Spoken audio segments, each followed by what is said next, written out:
कभी सोचा है कि हम जो हैं वो हैं क्यों? मतलब आखिर वो क्या चीज़ है जो हमें हम बनाती है? आज इसी रहस्य को खोलने की कोशिश करते हैं 4 महान विचारकों के नजरिए से। है ना? ये वाकई एक गहरा सवाल, और यही सवाल आज हमारी बातचीत का सेंटर पॉइंट होने वाला है। चलिए मनोविज्ञान की दुनिया में गोता लगाते हैं और समझते हैं कि हमारा व्यवहार, हमारी ख्वाहिशें, हमारी पहचान, आखिर ये सब बनती कैसे हैं। तो हमारे पास है 4 मेन थ्योरीज। एरिक्सन और उनके जीवन के चरण, रॉजर्स और असली स्व की खोज, फिर मैस्लो का जरूरतों का पिरामिड, और आखिर में स्किनर का व्यवहार का विज्ञान। हर एक मानो एक अलग चश्मा है जिससे हम पर्सनैलिटी को समझने की कोशिश करेंगे। तो चलिए शुरू करते हैं। तो सबसे पहले बात करते हैं एरिक एरिक्सन की। देखिए, उनका आइडिया काफी दिलचस्प है। वो कहते थे कि पर्सनैलिटी कोई ऐसी चीज नहीं है जो बस बचपन में बनकर खत्म हो गई। नहीं, बल्कि ये तो हमारी पूरी जिंदगी, जो भी सोशल चैलेंज हम फेस करते हैं, उनकी आग में तपकर बनती है। एरिक्सन के हिसाब से हमारी जिंदगी एक तरह से 8 बड़ी लड़ाइयों, या कह लें कि संकटों की एक सीरीज है। हर स्टेज पर एक नई चुनौती सामने आती है, और हम उससे कैसे निपटते हैं, बस वही हमारे कैरेक्टर, हमारी पर्सनालिटी को शेप देता चला जाता है।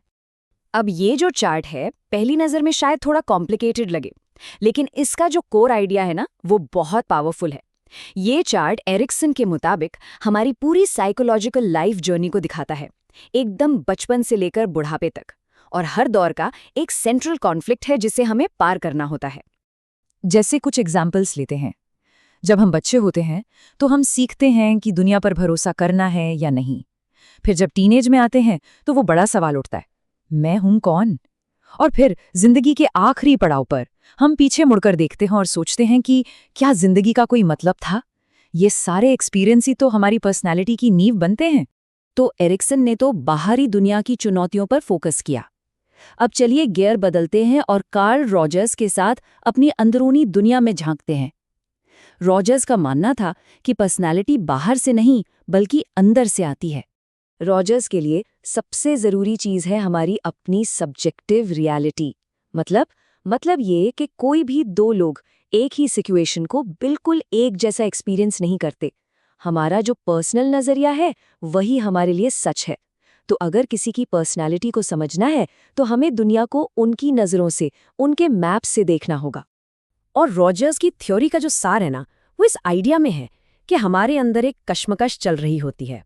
एक तरफ है हमारा रियल सेल्फ, यानी हम असल में जो हैं, और दूसरी तरफ है आइडियल सेल्फ, यानी हम जैसा बनना चाहते हैं या जैसा समाज हमें बनाना चाहता है। रॉजर्स के मुताबिक पर्सनालिटी का असली खेल इसी टकराव में है। और एक हेल्दी पर्सनालिटी क्या है?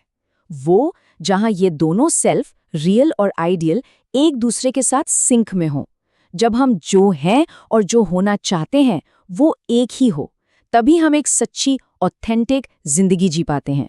चलिए अब एक तीसरे नजरिए पर चलते हैं। ये है अब्राहम मैस्लो का बहुत ही फेमस आइडिया। वो कहते हैं कि हम सब एक पिरामिड पर चढ़ रहे हैं, जरूरतों के पिरामिड पर, और हमारी पर्सनैलिटी बस इसी चढ़ाई का एक रिफ्लेक्शन है। ये जो इमेज है मैस्लो की हायरार्की ऑफ नीड्स, ये उनकी पूरी थ्योरी का निचोड़ है।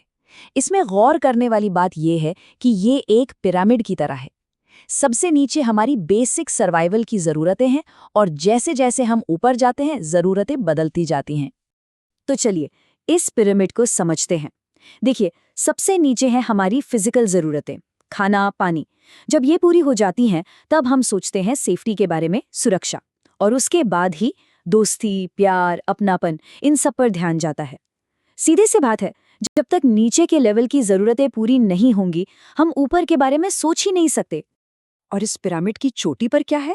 वो है सेल्फ एक्चुअलाइजेशन, यानी अपनी पूरी क्षमता तक पहुंचना, वो सब कुछ बनना जो हम बन सकते हैं।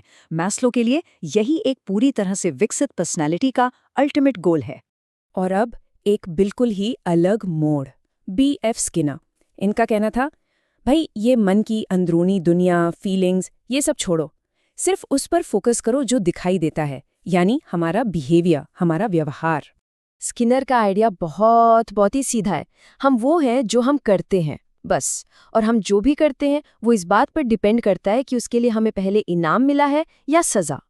तो पर्सनालिटी कोई मिस्ट्री नहीं है, बल्कि बस सीखी हुई आदतों का एक कलेक्शन है। ये मॉडल है तो सिंपल पर बहुत पावरफुल है। सोचिए, किसी काम के लिए तारीफ मिलती है तो हम उसे दोबारा करना चाहते हैं, डांट पड़ती है तो उससे बचते हैं, और बस इसी तरह हमारा माहौल, हमारा एनवायरनमेंट धीरे धीरे हमारे व्यवहार को और हमारी पर्सनालिटी को ढालता चला जाता है। तो अब तक हमने 4 बिल्कुल अलग-अलग नज़रिए देखे। चलिए अब इन सबको एक साथ रखकर देखते हैं कि ये हमारे उस एक सवाल का जवाब कैसे देते हैं। ये टेबल सब कुछ एक जगह पर समेट देती है। देखिए, एरिक्सन के लिए पर्सनालिटी जिंदगी के संघर्षों को सुलझाने से बनती है। रॉजर्स के लिए ये अपनी असलियत को खोजने की कोशिश है। मैस्लो के लिए ये जरूरतों के पिरामिड पर चढ़ने की एक यात्रा है। और स्किनर के लिए, उनके लिए तो ये बस माहौल से सीखा हुआ व्यवहार है।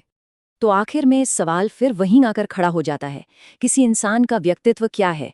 क्या वो जिंदगी के अलग-अलग पड़ावों पर आई चुनौतियों का नतीजा है, या फिर असली और आइडियल सेल्फ के बीच का एक बैलेंस, या शायद जरूरतों के पिरामिड पर चढ़ने की एक कहानी? या हो सकता है ये सिर्फ इनाम और सजा का एक खेल हो? शायद असली जवाब इन सब में कहीं छिपा है ना? सोचने वाली बात।